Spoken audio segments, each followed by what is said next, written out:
Friends ఈ ముగ్గురు కలిసి పైన ఉన్న సీలింగ్ని కట్ చేసి బంగారు బిస్కెట్లను వేడిలో కరగదీసి ఆ కరగదీసిన బంగారాన్ని చిన్న చిన్న గోళీల బాక్సులో వేస్తారు.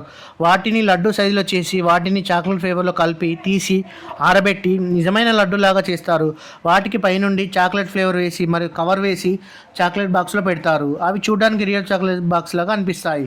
ఆ బాక్సులన్నీ లగేజ్ బ్యాగ్లో పెట్టుకొని అక్కడ నుండి డైరెక్ట్ ఎయిర్పోర్ట్కి వెళ్తారు. వాళ్ళు పనిచేసేది ఎయిర్పోర్ట్ ఎయిర్ హోస్టెస్ కాబట్టి సెక్యూరిటీ చెకింగ్ కూడా నార్మల్గానే ఉంటుంది. ఆ తర్వాత ముగ్గురు హాయిగా సూట్ కేసులను తీసుకొని ఏరోప్లేన్ ఎక్కేసి వెళ్ళిపోతారు. వాళ్ళు డిస్కషన్ చేసుకుంటారు గోల్డ్ గురించి. ఎయిర్పోర్ట్లోకి వెళ్ళిన తర్వాత దాని తర్వాత ఎయిర్పోర్ట్ నుండి దిగానే టర్కీ పోలీసుల చెకింగ్ నడుస్తుంది. పోలీసులను చూడగానే ఆమె చాలా టెన్షన్ పడిపోతుంది. ఆమె ఏదో ఒక ప్లాన్ వేసి ఆ నిద్ర మాత్రం వేసుకుంటుంది. కానీ అక్కడ వాళ్ళ చెకింగ్ చేయకుండానే పంపిస్తారు. అక్కడ బంగారం కొనే వ్యక్తి చాలా సేపటి నుండి వెయిట్ చేస్తూ ఉంటాడు వాళ్ళ గురించి.